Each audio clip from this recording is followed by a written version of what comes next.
Hey YouTube. So I just thought I'd share some trading that I'm doing at the moment with gold and silver. So I actively trade every day actually, forex and commodities and whatever brings opportunities, but not normally gold and silver for it chops a lot.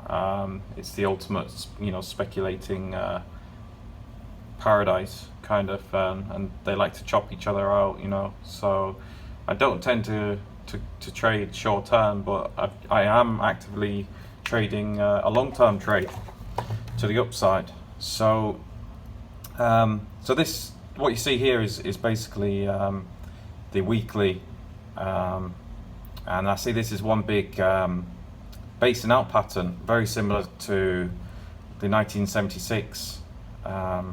Basically, the 2015 December was the ultimate turning point, and I don't see us going anywhere near that again.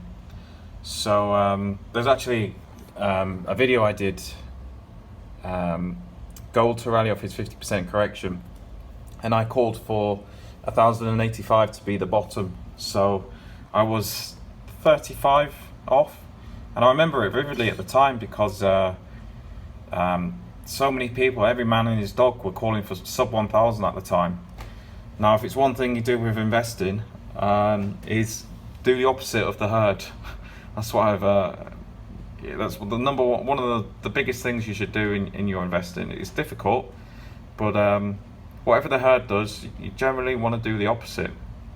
So the latest COT report actually is very, well, I say bullish, but it's record shorts from.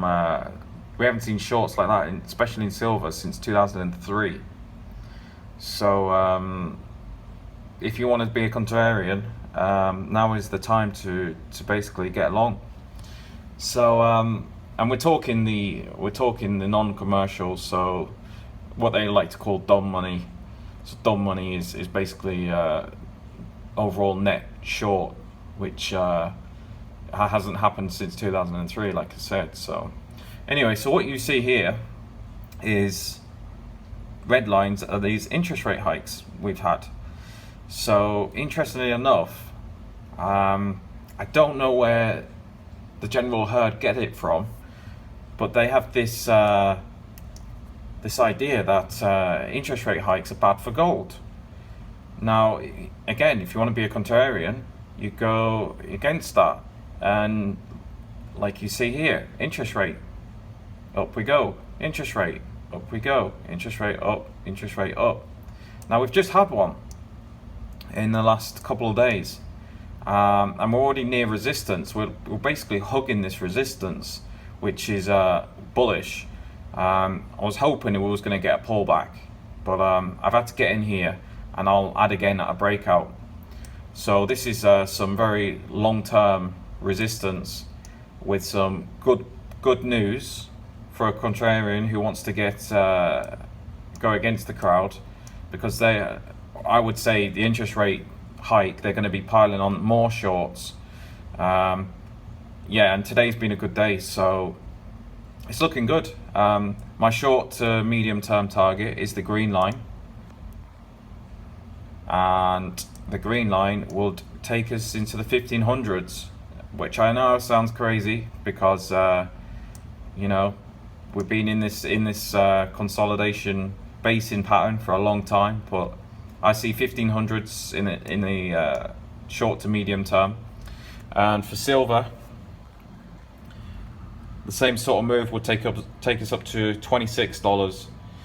So and we've also got this very very nice basing pattern. It's very similar to this kind of. So this was the 2010 before the big launch, basically squeezing with itself, typical what silver likes to do. I did have a projection of breaking out in July, because we tend to make decent bottoms in July and December. If you look historically, on average, they're very good turning points. So I did think we would sort of squeeze within this pattern, but fundamentals are strong at the moment. Gold is looking to break out. So yeah, it's just going to take silver with it, in my opinion. So I've got two timelines here that I'm watching in the future. One being July, which is good for a bottom, hopefully. And then Brexit, which is in March 2019. Brexit starts, and I don't think it's going to be that smooth. If you look at silver, especially priced in pounds, Great British pounds, yeah, that's a clue of what things are, what basically is going to come down the pipeline. And we've just been consolidating since the Brexit announcement. So it's going to take the dollar with it. It'll take all the other currencies with it, I'm sure. But I would say the pound would be leading at around that time, leading the charge. So yeah, I just thought I'd share my my short to medium term trade. And yeah, if you've got any questions, or if you'd like me to do some more analysis, I do have a projected overall target date in mind for gold, that being 2024. That's my peak kind of window. So that's good 5 years away, good 5.5 years away. So not your kind of generalized 2020 projection, but yeah, 2024 for me will be a good year, I believe, for the gold and silver, because I fully am prepared to sell every ounce of my stack into that strength. I've been in this I've been physically invested in silver, especially for 4 years, maybe 5. I got aggressive in the last 6 months. I got aggressive in 2014, 2013. Yeah, even into this low here. I remember I bought. I was putting videos on YouTube. I was buying gold here. So yeah, I thought I'd just share that with you. Medium term target, 1500s for gold and $26 for silver. I hope you enjoy, guys. Cheers. Bye.